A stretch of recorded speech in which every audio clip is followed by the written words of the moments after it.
নতুন রূপে সবাইকে চমকে দিল আর্য। হ্যাঁ বন্ধুরা, এমনটাই দেখা যাবে আজকের পর্বে।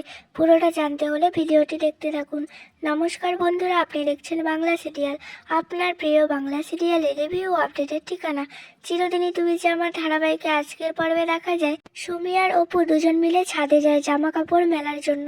সুমি অপুকে বলে, জানিস অপু, কালকে না আমি খুব ভয় পেয়ে গিয়েছিলাম।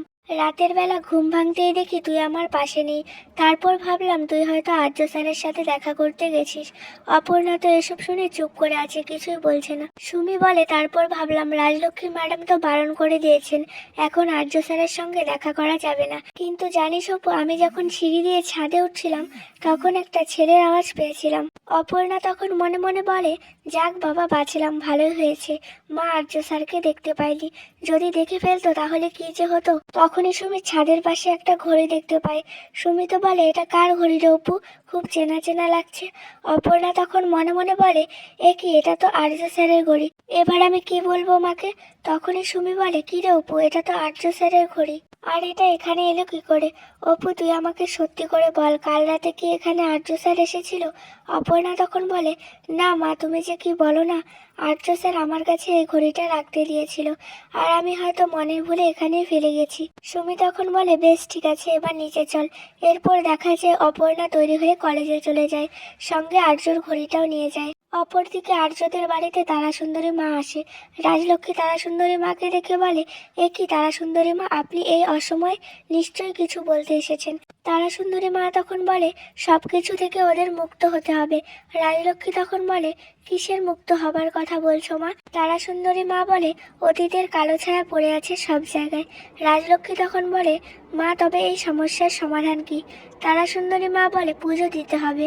রাজলক্ষ্মী বলে, তাহলেই কি সব সমস্যা মিটে যাবে? অতীত কি পুরোপুরি মুছে ফেলা যায়? তখন তারাসুন্দরী মা বলে, অতীতকে ওরা আগলে রেখেছে, তাই তো অতীত বারবার ওদের সামনে এসে দাঁড়াচ্ছে, এবার অতীত আবারও ফিরে আসবে। রাজলক্ষ্মী বলে, এসব তুমি কি বলছো মা? তারাসুন্দরী মা বলে যে, পিছনে যা পড়ে আছে এবার সব নতুন হবে। তুই শুধু এটা মনে রাখ, পুজো করে মুক্তি চাইতে হবে, সব কিছু থেকে মুক্ত হতে হবে। রাজলক্ষ্মী বলে, মা আমি তো তোমার কথা কখনো অমান্য করিনি, আমি সব করব।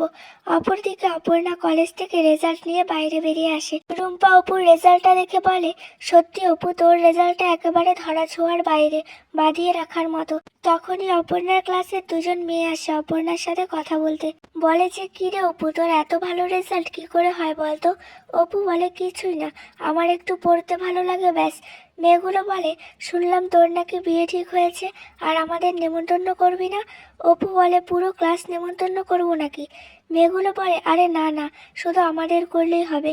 তখনই আরেকজন মেয়ে বলে, কি রে অপর্ণা, শুনলাম তোর বর নাকি তোর থেকে বয়সে অনেক বড়, মানে বুড়ো মতো। এই নিয়ে তো হাসাহাসি করছে সবাই। অপরদিকে আর্য তো টি শার্ট পরে বেশ সুন্দর করে সেজেগুজে নিচে নেমে আসে। মানসি তো আর্যকে দেখেই বলে, দাদা আপনাকে কিন্তু বেশ হ্যান্ডসাম লাগছে, মনে হচ্ছে 10-15 বছর কমে গেল।